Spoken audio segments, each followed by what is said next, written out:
Hello, everyone. Good morning or good afternoon or good evening, depending on where you're connecting from today. My name is Christina Galan, and I will be the moderator for this session from ATA Insights.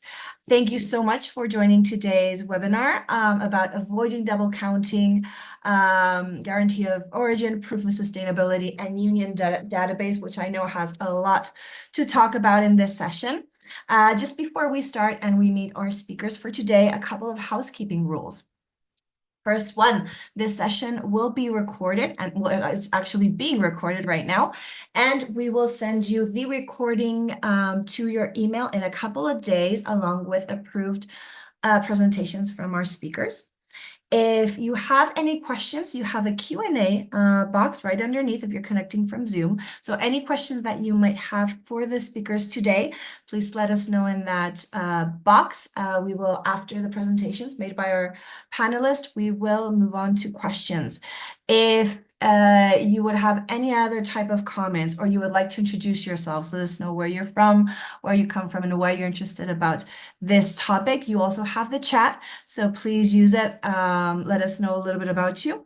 We're eager to know more. If you are joining from YouTube, you also have a chat, so feel free to use that chat also for letting us know a little bit about you. And also, if you have any questions, they will be sent to us by our team.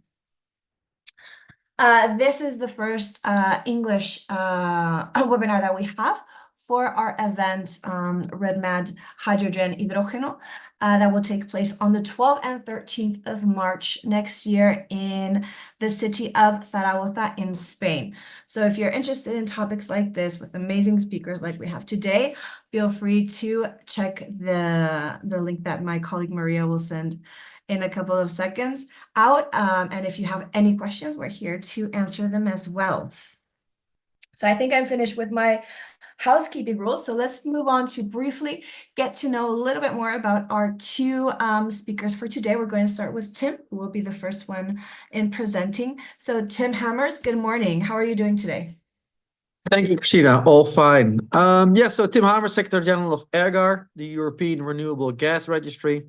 We facilitate the cross-border trade of renewable gas, including hydrogen certificates. And we're a European association for all stakeholders in renewable gas certification trading. Perfect. Well, thank you so much for being with us today, Tim. And we also have Ina Jung. Hi, Ina. Good morning. Good morning, Christina. Thank you very much. My name is Ina. I'm speaking today on behalf of ISCC. We are the International Sustainability and Carbon Certification. I work particularly on hydrogen and RFNBOs, and I'm looking forward to telling you more about how certification works, how double counting can be avoided, and looking forward towards your questions as well. Perfect, Ina. Well, thank you so much also for being here today with us. I'm going to stop sharing. So, Tim, whenever you are ready, let us know when your slides are. Oh, they're already on. Yes. Perfect. And then, yeah. Yes. So, no, just wanted to let the people know we have the chat available. So let us know a little bit about yourselves. We have a couple of people joining. It's getting bigger, the number. And any questions, you have all full access in the Q&A chat. So Tim, without further ado, the floor is yours. Thank you, Christina. So yes, I'm from ERGaR, the European Renewable Gas Registry.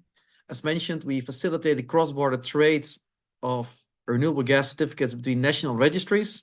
On the next slides, I'll come back to that. And we provide a forum, like an association for the collaboration of renewable gas registries and market participants in Europe. And it's all renewable gases, some biomethane, the most common one, but hopefully in the future, we'll also deal more and more with hydrogen. So yes, I would like to give a short introduction of renewable gas certificates and with a focus on RFNBOs, on hydrogen. So first, it's important to know what's the difference between non-renewable hydrogen, and you can use all the colors, or renewable hydrogen and let's say the green hydrogen. And if you look at the molecule, the difference is zero, the molecule you get as a company, but the difference is the certificates. So this means the certificate is quite valuable. It's the price difference between the different types of hydrogen. And there are different certificates on the market with different characteristics. So I would like to present the two main ones that are set in EU legislation. That's the guarantee of origin and the proof of sustainability.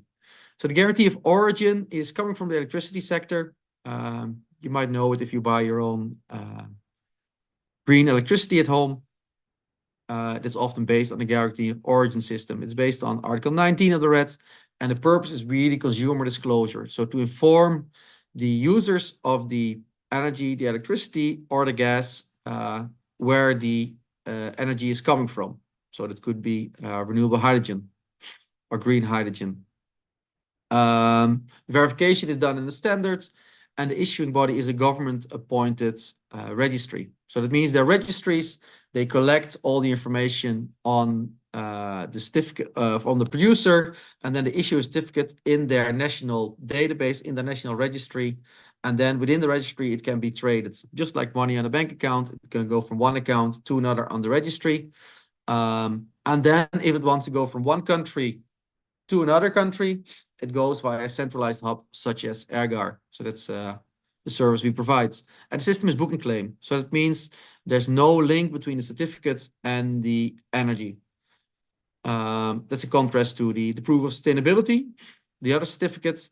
And proof of sustainability, it's in the name. The main purpose is to prove the energy is sustainable. So that means that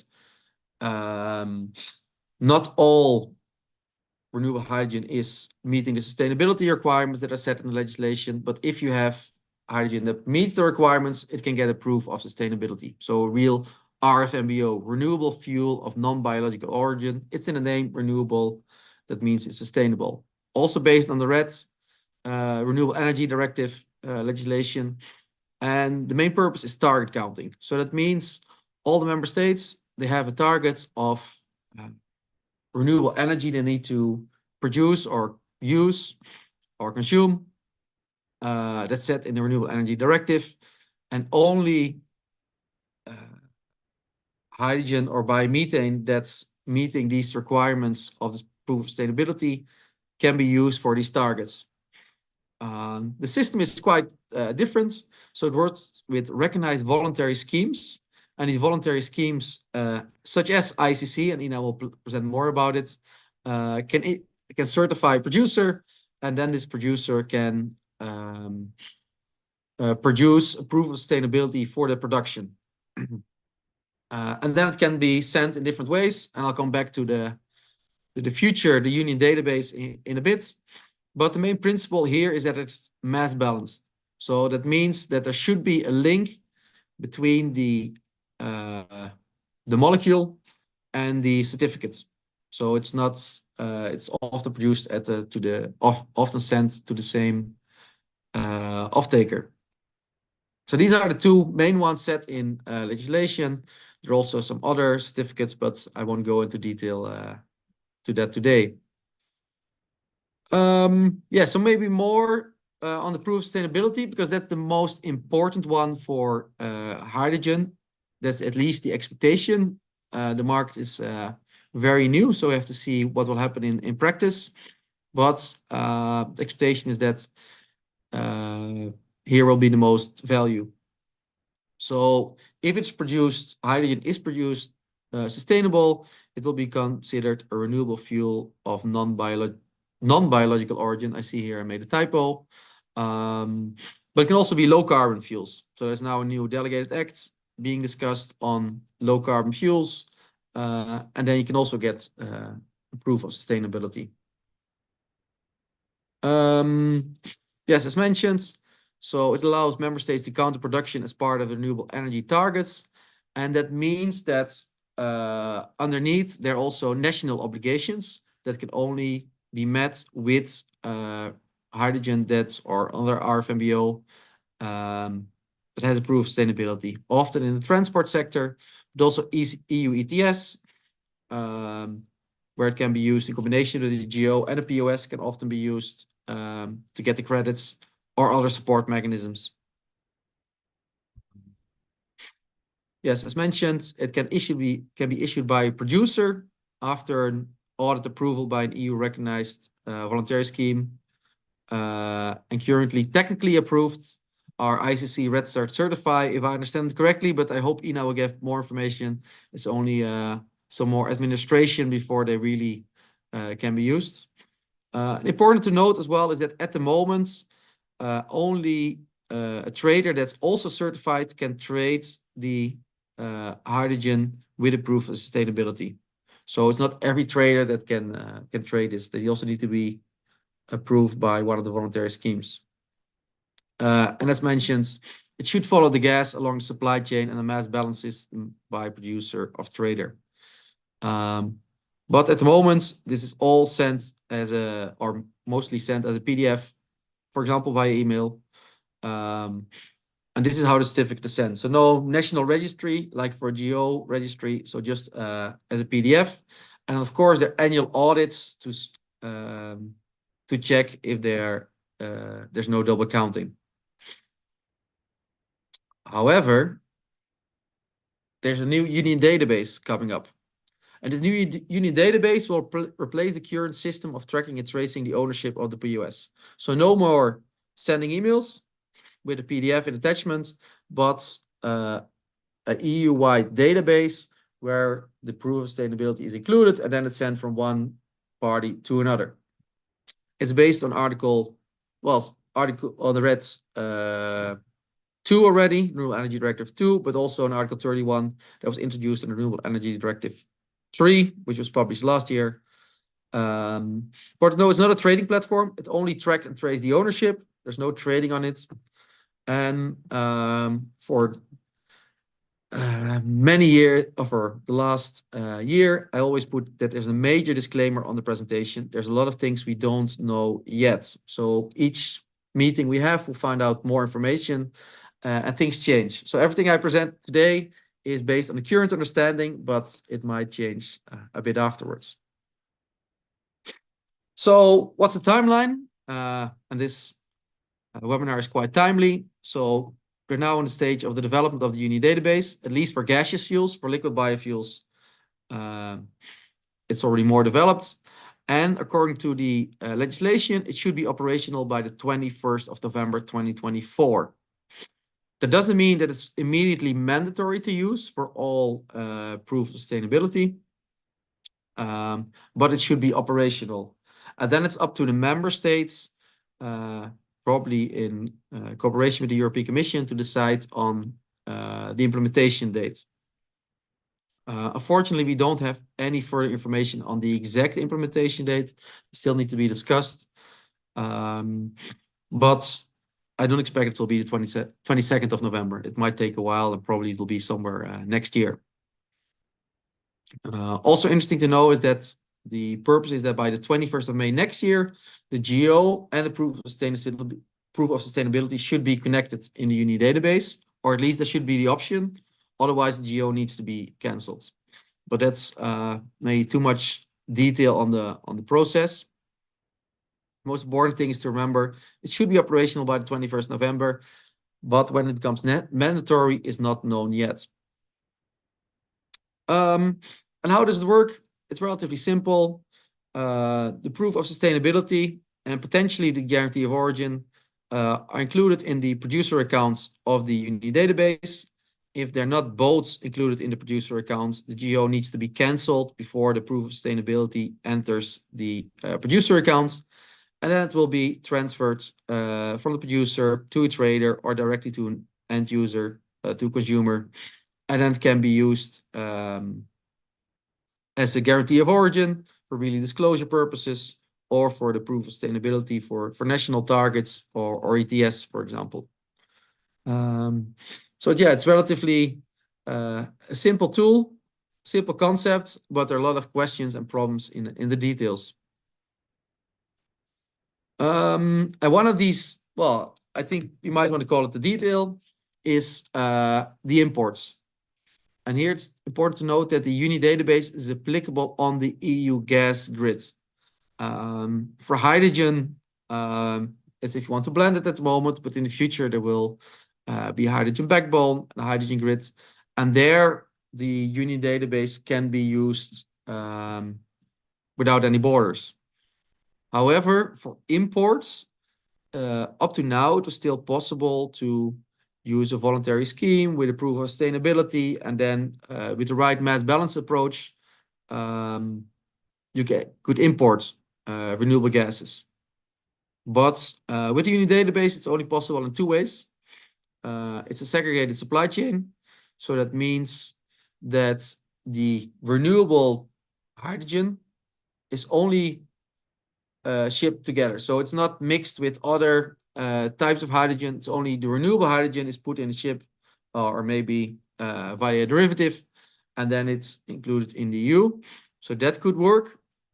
Or if there's any mixing via a gas grid or via other supply chains, there needs to be a recognized mass balance system in the other countries. So that means the Uni database recognizes the other countries' system, and then the hydrogen, or for biomethane, it's at the moment more relevant, the renewable gas can be imported from the other country via a pipeline or via boat while using the pipeline. Here, there's discussions going with the UK and Ukraine, relatively early phase, so it might take a while, but for the other countries, it might take even longer. So I think there was an important side notes to mention, considering I think hydrogen imports will be an important part of the picture. So this is a short introduction of the renewable gas certificates in place and the concept of the Union database. I'm happy to answer any questions, but I think we first go back to Christina. Well, right. Well, thank you so much, Tim, for clarifying a couple of things and giving us a big picture of what's happening today. Yes, there are some questions already ready for you. You can take a look at them, answer them if you want, or we can do it after Ina's presentation. Whatever works best for you, but thank you so much for that great explanation of the different certificates.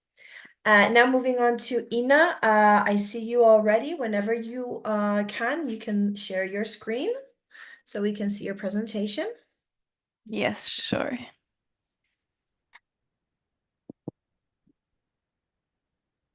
There we go. Perfect. All right. Then thank you, Christina, and thank you, Tim. That was already, I think, very good preparation on the technical sides and how things work, and a very good preparation for now, maybe the bit more practical side from ISCC perspective on how to avoid double counting, especially for renewable hydrogen. So maybe first of all, what is ISCC? What does it have to do with renewable hydrogen? So we are the International Sustainability and Carbon Certification, and we are an independent multi-stakeholder initiatives and a leading certification system for sustainable and fully traceable climate-friendly supply chains. ISCC, as Tim has mentioned, is one of the voluntary schemes that, for example, certifies fuels under the RED. ISCC was founded around almost 15 years ago now, and in the time we have issued over 63,000 certificates in currently 131 countries. ISCC is governed by the ISCC Association, counting today 297 association members. And of course, for certification, we require auditors. So as of today, there are over 2,000 auditors that were trained by ISCC, and we are cooperating with 68 certification bodies. Now, what options do you have to certify renewable hydrogen under ISCC? We have three main schemes that might be applicable to you.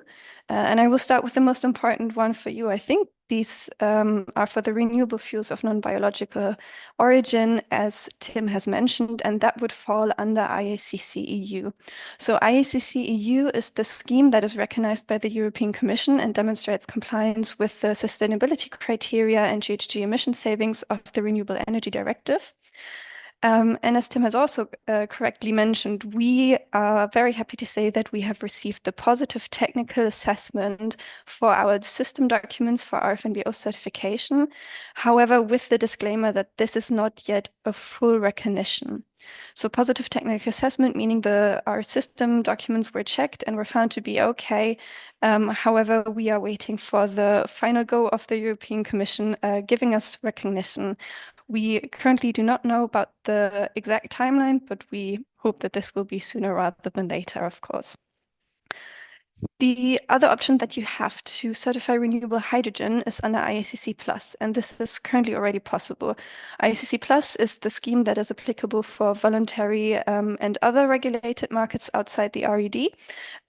We certify industrial applications, plastics, for example, also often happens to be in here, food and feed markets, also energy and biofuel markets outside of the EU.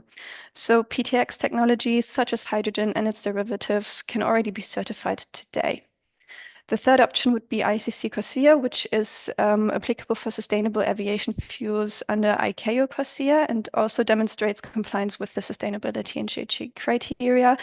However, the PTX technologies there, such as ESAF, for example, are not yet certifiable. They will be in the future, and ISCC is currently working on this. Now, I want to focus on ISCC EU and the certification under the RED. We, as I mentioned, have received the positive technical assessment for our documents. So this would be 2026 and 2051, if you want to have a look. These documents regulate everything for the electricity sourcing as well as the greenhouse gas emissions calculations. Based on these documents, of course, we also have audit procedures ready to be used by auditors during an actual audit of RFNBO hydrogen or its derivatives. As the RFNBO certification is part of the ISCC EU scheme, of course, also the other system documents apply, such as governance and system basics. They are all written down here, and you will receive the presentations afterwards. So please feel free, if you are interested in this, to take a closer look on what this requires. I want to focus now on what does it actually mean for hydrogen to be certified, and with that, how will double counting be avoided? So this is an example of a supply chain under the RED logic and how it therefore would be certified also for ISCC. The most important thing to understand about this is that every element in the supply chain has to be certified, and that is for every supply chain element that actually owns the sustainable material. So if there's ever a trader within the process, or maybe also a processing unit that receives the hydrogen, that sells the hydrogen, they should be individually certified. And then we see the arrows here. These mean the flow of material, but also the flow of documentation. I've seen a question already in the chat asking this. Under mass balancing, as Tim has also already mentioned, mass balancing is the applicable system here. The material and the documentation always have to be forwarded together. These belong together. That's very important to understand. So as soon as we are in the first processing unit, this would usually be an electrolyzer producing hydrogen. This unit is individually certified. Every following supply chain element system is also certified and forwards the documentation as well. This would be the sustainability declaration.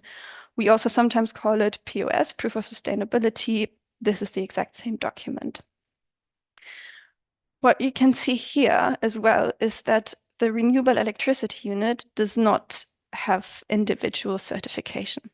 Under the RED logic, the first element in the supply chain, and in case of hydrogen, that is the renewable electricity unit, is not individually certified, but is taken into consideration for the certification of the first processing unit in the supply chain.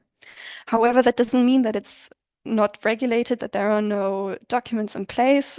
On the one side, we have self-declarations, but of course, for electricity, guarantees of origins, and in the case of RFNBOs, PPAs are also important to regulate this market. Under the RFNBO regulations, so the delegated acts that were released last year, A direct relation between the renewable electricity producer and the RFNBO producer shall be maintained and demonstrated. For RFNBOs, therefore, this is done with PPAs. PPAs are regulated by the RED, and contractual parties can be natural or legal entities. You can see the overview here that you could either have a PPA in place directly between the renewable electricity producer and the RFNBO producer. You could also have a PPA via an intermediary. Both is fine. However, it should be noted that all of the renewable electricity that is used for the renewable hydrogen production is regulated via a PPA. In the PPA, it should also mention guarantees of origins. The guarantees of origins are also regulated by the RED by Article 19, and they must be issued for the installations covered by PPAs. So the renewable electricity installation covered by PPA with the renewable hydrogen producer, the RFNBO producer, they have to issue guarantees of origins to make sure that the electricity that was produced by the unit under the PPA is actually used for the hydrogen. The renewable electricity producer is not allowed to sell or transfer the associated guarantees of origins to any other entity than the operator under the PPA. So if we consider that, we know that the electricity at the start of the supply chain for renewable hydrogen is regulated by PPAs, by guarantees of origins. Under ISCC, there's also the self-declarations. Then we move to the first element in the supply chain, the hydrogen producer. And from there on out, we have a mass balancing system. Every element is certified, is audited on a regular basis. And that is how we are currently working. In the future, as we've also already mentioned, there will be the union database. The Commission is setting up this union database to enable the tracing of liquid and gaseous transport fuels. And as Tim has also already mentioned, the EC is saying that the union database will be fully operational on the 21st of November. This will be applicable for all supply chain elements, and also the information on sustainability and GHG saving characteristics will be recorded in the UDB. Maybe a quick disclaimer here that as there are not yet any recognized voluntary schemes. So as Tim has mentioned, there are 3 schemes currently who have received the positive technical assessment, but no full recognition. Therefore, RFNBO hydrogen cannot yet be fully certified, with the exception for ISCC currently for Denmark, who has done a pre-recognition of the ISCC system. As it is not yet certified or certifiable, it is not yet being placed in the union database, and we expect this, as Tim has mentioned, also to take some more time. So now that you know that to avoid double counting, there are PPAs, guarantees of origins, sustainability declaration and certifications, and in the future, the UDB, you can set up your certification, you can register with ISCC as a system user, do your audit preparation based on the system documents and audit procedures that I've mentioned earlier, conduct a certification body to do the audit, and the certification body will then issue your certificate, which will also be published on the ISCC website. That is it from my side. Thank you very much, and also looking forward to your questions. Perfect. Well, thank you so much, Ina, for that practical side and talking about double counting, what the ISCC is doing.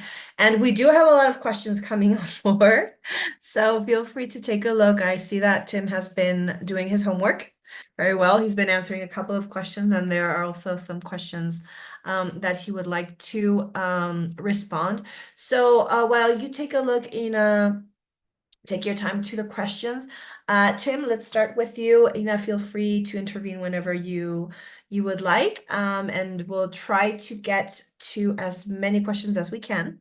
If not, however, no worries. We always send a report to our panelists with all the questions from the audience. So I think I'm going to start with the first one, which I think it helps a lot clarify what we're talking about, because Ina said that it's important to that every element needs to be certified. But as the first question says, so do I get correct that if a company wants to prove that their hydrogen is green and the RFNBO complaint, the company should provide the customer both the hydrogen GoO and the proof of sustainability certificate, Tim? Are they mandatory? I think that's Thank you. I Sorry. would like to combine the first three questions because the Sure. second question is related to proof of sustainability traded in addition to ETS credits. Okay. And the other one is POS in place for liquid fuels and GOs for methane. I guess I wasn't that clear that much. So you can have both certificates for the same consignment of gas. So you can have one consignment or a molecule of hydrogen with GO or POS, or one of the two. And for certain cases, you need both of them. Of course, you need to find out exactly how it works for ETS with hydrogen. But at the moment, for biomethane, if you want to get an ETS credit, you need to have different approaches in different countries. But generally, you need to have a POS and a guarantee of origin. And then you fill in this information via a national procedure, and then you get the ETS credit. So now I'm looking at the questions again. So that's indeed a bit the same. So you can pick one of the two to prove that your hydrogen is green or renewable, or you can use both. But important is you can never trade them separately. So you cannot send your GO to one party and the POS with the hydrogen to another party. So that's otherwise, I'm sure Ina and her colleagues won't be happy and get problems with your certification. So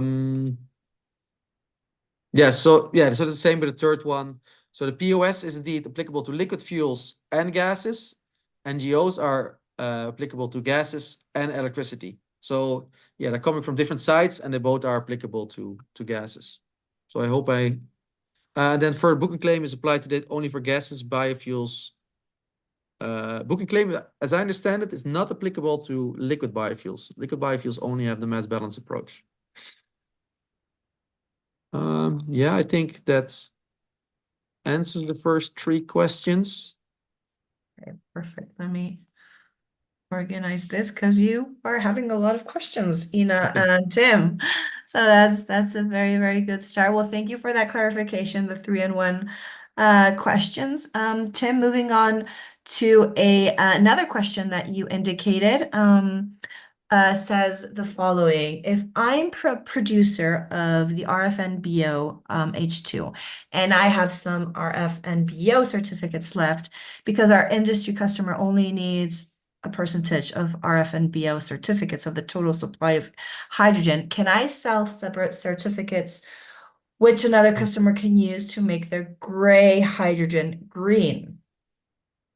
I think there are maybe here two answers. What's the theoretical principle that should be used, and what's maybe happens in practice? And I understand that what happens in practice is indeed you need to sell it often together, but you can indeed buy gray hydrogen, add your certificates, and then sell it to a third party, and then it's green. But here it's important that there are many ways to be creative, but yeah, please check with your voluntary scheme auditor on what's the acceptable mass balance approach here. Perfect. Well, thank you, Tim, for that. Moving on to Ina. Also, Tim, if you would like to add any additional comments after Ina's intervention, feel free to do so. Ina marked a question, which is the following. What if the electricity producer and the hydrogen producer are the same? Do we still need a PPA? That's a very good question, and the answer is yes.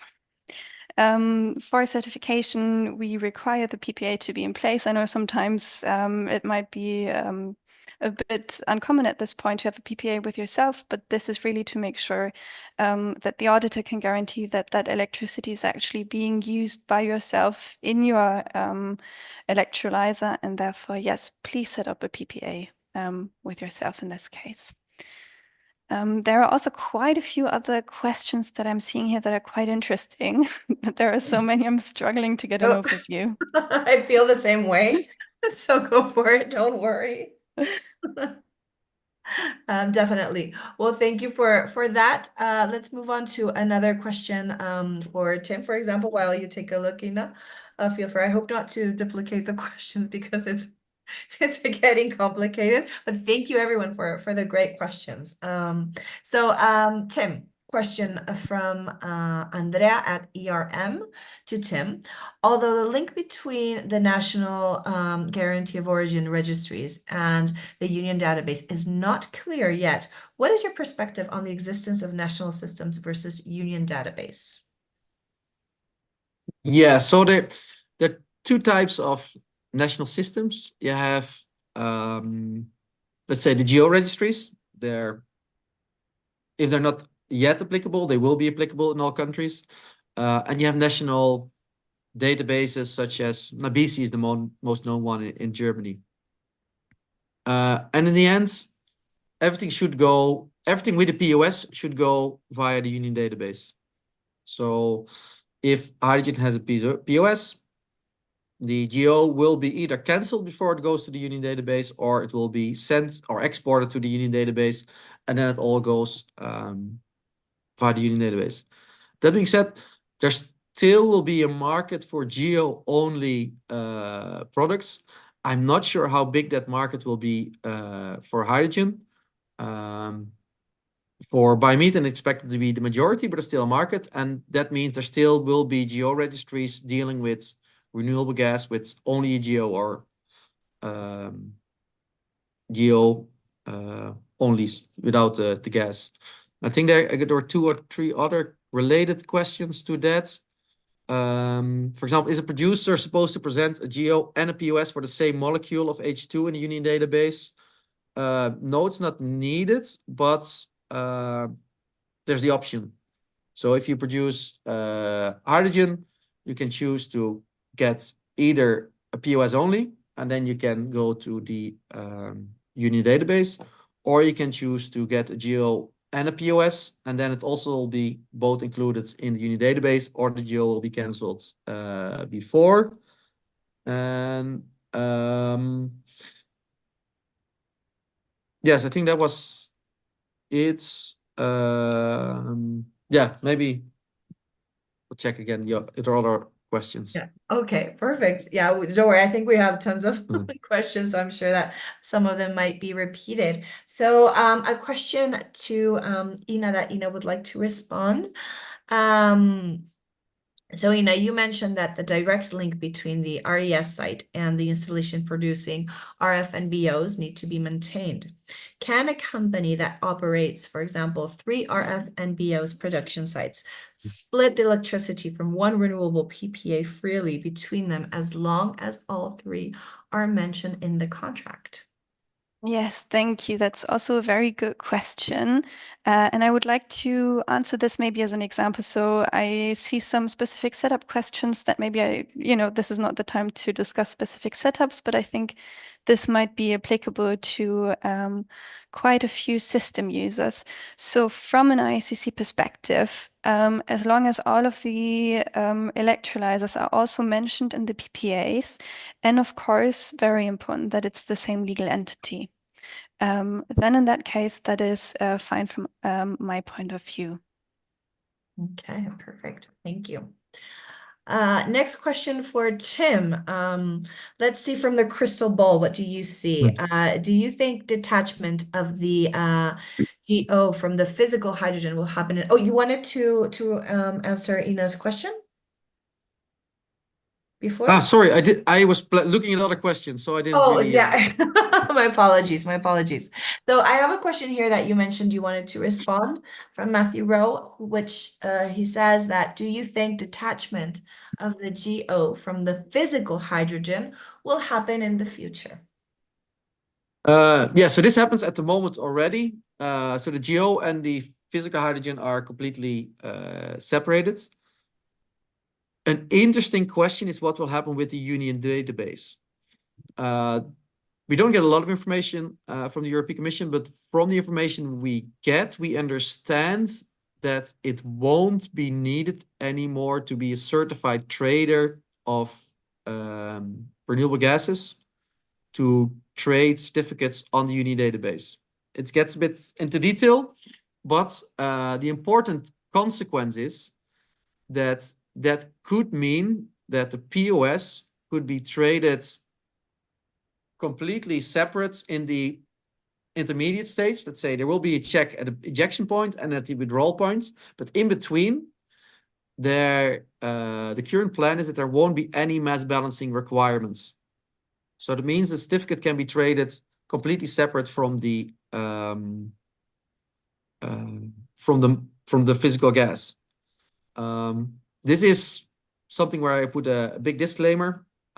They might change this. I'm not sure they understand the full impact, but this is the current plan. So I have a feeling they might want to go towards the direction of more unlinking the physical molecule and the certificate in the immediate phase outside the withdrawal and the injection.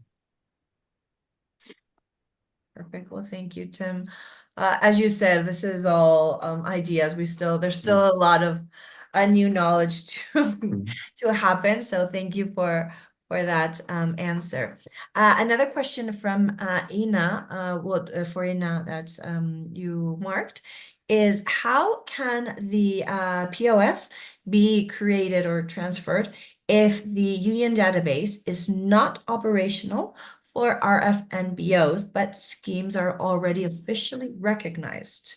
These are tricky questions, I gotta say. I mean, Yes, also a very good question, as we expect the UDB not immediately to have the RFNBOs registered. What you can do and what is currently being done also, for example, for biofuels and other ISCC certified materials, is that there is a template on the ISCC website for a POS and what a proof of sustainability should look like. There are certain information on there that are required to be forwarded throughout the supply chain, and that should always be on the POS. So you can feel free to use that template.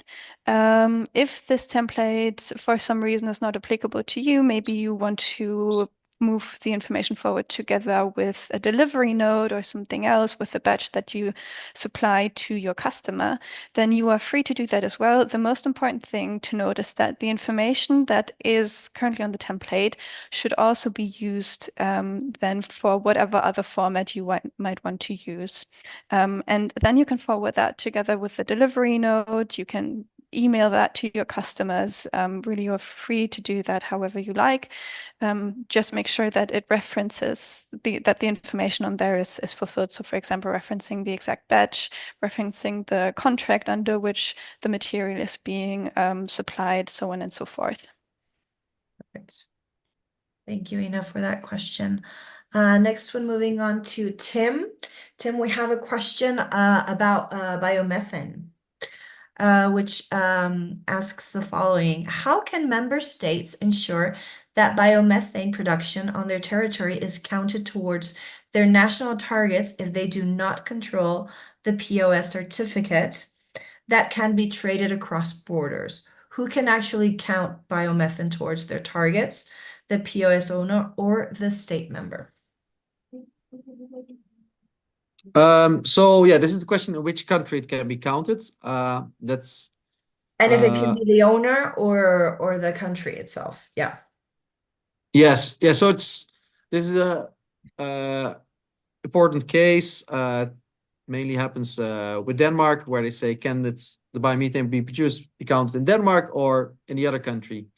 The news we got is that it should be the country of consumption, unless it's subsidized biomethane. Then there different rules might be applicable, which we're still discussing. But as unsubsidized biomethane, it should be in the country of consumption. And this is one of the main reasons the UNI database could be used. And then they could check in which country the POS, proof of sustainability, is used, and it can be country counted there for the targets. Side note, it's only for the EU Renewable Energy Directive targets, so not for the ISCC targets for the Paris Agreement. But yeah, that maybe too much detail. Perfect. Well, thank you for that. We also have an event on biomethane if anyone is interested in the specifics of biomethane, but thank you, Tim, for that. Next question, let's go with Ina. If the PPA output is much higher than the electrolyzer consumption capacity, is it still not allowed to sell excess GOOs not used by the electrolyzer? I can repeat if needed by any of you too, because some of the, not this one in particular, but there's some long questions here and there's a lot of questions to kind of locate it. Yes, that's true. So regarding that question, from our current understanding, you should still be able to sell the other guarantees of origins that have not been used by the electrolyzer. It's most important that during an audit, you can show that there is a PPA in place between you and the renewable electricity unit, and that the corresponding guarantees of origins that you have actually used are cancelled, and that this is shown to you and this is transferred. If there are any excess guarantees of origins, then from my current understanding, there is nothing against these being sold separately, as long as the electricity that you have actually used, that the guarantees of origins are provided to you, are cancelled, and that this is shown and this is not transferred anywhere else. Perfect. Thank you for that, Ina. Tim, I have a question. I think we talked about it at the early beginning, so I apologize if it's repeated, but I have two people who like the question, so maybe we need to repeat it. And it's, what are the main differences between a book and claim system and a mass balance one? Yes, that's a question. It took me also a lot of times before I really got it. So the main principle is that book and claim, you provide the information in a registry, and then you sell the hydrogen to a different party, and then the guarantee of origin you sell to another party, and can be really traded completely separately. For renewable gas, for mass balancing, it should be some sort of a link. So that means the principle is that if you produce hydrogen, or anyway, mass balancing is used in a lot of sectors, you sell the hydrogen and then on top you sell the certificate. So it moves together through the supply chain. For renewable gases, that means that yeah, you also sell the gas and the certificate together, or at least there's some kind of a administration, and Ina can tell more about that, I guess, that you have mass balanced your accounts, that you don't sell more or less certificates than the gas you bought and sold. Perfect, thank you. Ina, would you like to add anything to that? Yeah, no, I think that's a good explanation. So on the mass balancing, you would note, for example, all of the sustainable material that you have received. In the case of hydrogen, that might be or that will be renewable electricity. And then based on conversion factors, you will see also how much renewable hydrogen you have produced. And according to that amount, you can then also sell together with the material. So with book and claim, really, it's separate from the material, and with mass balancing, the proof of sustainability always move together with the renewable material.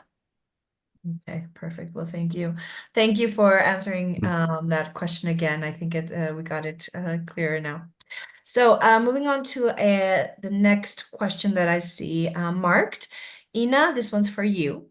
And it says, in a case where the electricity provider and electrolyzer have direct physical connection with each other, we don't have GOs that are giving to electrolyzers. What is an alternative to a GOO then, so we are still compliant? Yes, and that's a very tricky question. And it's not always clear. So in Germany, for example, we also have that case sometimes that there might be renewable electricity units that due to some state support, are not allowed to issue guarantees of origin. And ideally, those should always be in place. It's not always the case. So in that case, we can also always say, speak with your auditor, but have the PPA in place and make sure that maybe through a different measuring system or any other documentation that you might have, that you could prove that this electricity is not being counted as renewable at any other stage. And that's really, that's really all that there is to say without knowing the specific setup. But if you do have any more specific questions on how to handle this, then you can feel free to contact ISCC directly, and then we can speak about your setup. Perfect. So we can say that not every shoe fits every foot. It depends a lot on the situation, I can imagine. All right. Well, thank you for that, Ina. Next question for Tim goes from Carmen Rodriguez, which says the following. I can repeat if necessary, if you haven't found it yet. It's Carmen Rodriguez Valdez, and it says, how can the certificate and commodity being traded together when applied for gases injected into the network? In gas networks, gas is balanced at daily basis. No storage of gas is allowed in the pipeline, as set by the balancing network code. Do you want me to continue? No, it's Okay. yeah, the principle is clear. It's indeed Perfect. a bit how to say, counterintuitive, because it's not like with the liquid biofuel, you really see the physical products which follows the certificates. But with gas, this cannot happen. So they consider this EU gas grid one single logistical facility, was the official term, which kind of means that there's no real connection to the physical molecule. So it's only to gas in the gas grid. And if you inject gas in the gas grid, you consider this gas grid the storage, more or less. So that's the principle that's chosen, that's agreed on. And then if you take out gas, you just assume that it's the renewable gas. But the principle has no real connection to the let's say the hydrogen, the green hydrogen molecule, and the other and certificates in comparison to the other molecule. The molecules are all the same. Perfect. Well, thank you for that, Tim. Moving on, Ina, another question you've marked from Marin.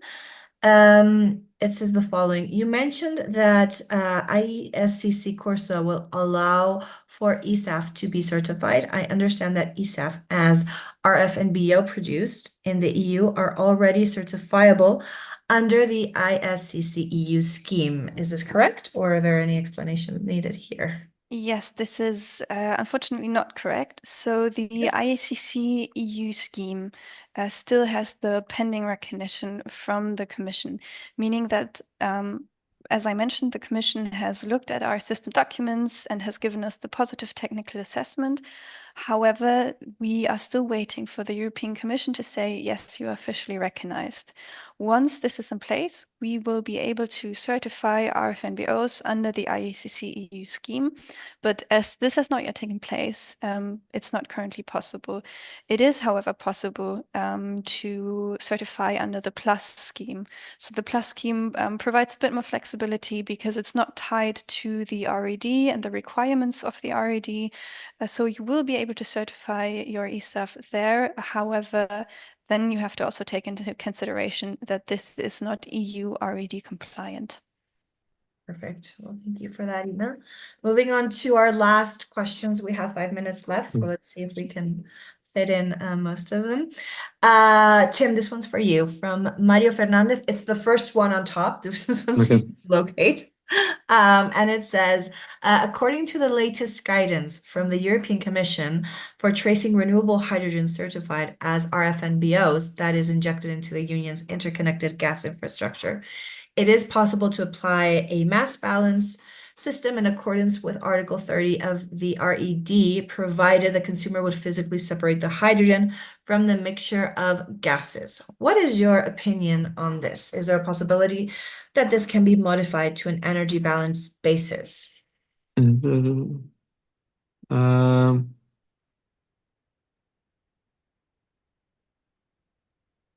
I hope would physically separate the hydrogen from the mixture of the gases. I hope I got it correctly, but it's that indeed you don't need always to trade the hydrogen really with a physical molecule. In principle, we're in favor if it works with the current gas grid. So if you use a gas grid or the hydrogen backbone in the future, then you cannot always connect the hydrogen to the certificates. But yes, I'm still reading the question, but yeah, maybe go back to Ina. If it's not the exact answer you're looking for, I can be contacted for this. Perfect. All right. Well, moving on to, I think it will be our last question. Ina, I have a question for you from Christoph Stemler. Will the different accredited schemes be interoperable? Yes. Yes, very good question. And the answer is yes, especially for the ISCC EU scheme. So the Commission sets out the regulation, in this case, the Renewable Energy Directive and the delegated acts on the RFNBOs.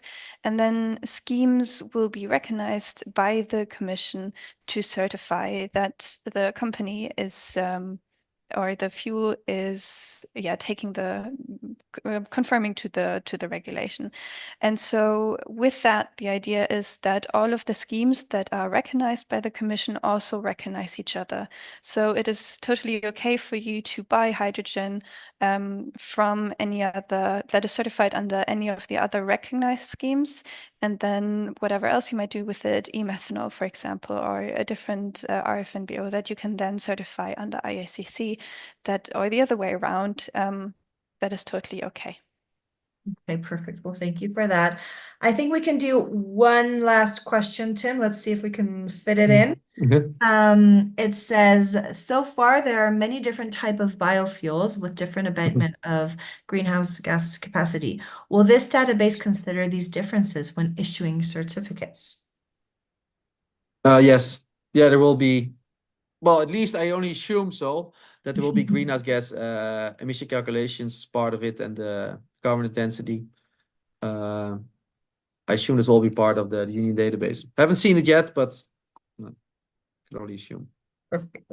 Well, thank you for that short answer, very much needed because we are about to finish already. I would like to thank so much, Tim and Ina, your participation and clarifying all these doubts that we have and we still have, and we know that there's not the entire information is not there yet, but thank you so much for clarifying and giving us your perspective on these different topics, especially on the union database, which is still very, very, very new. I want to thank everyone as well for coming to today's webinar. As we said in the beginning, we will send the recording and approved presentations to you in a couple of days. And if you have any questions, we are also available. So we hope everyone has an amazing day and see everyone very, very soon in another of our webinars. So thank you very much, everyone, for coming today. Have a great, great day. Thank you. Thank Bye. you. Thank Bye. you.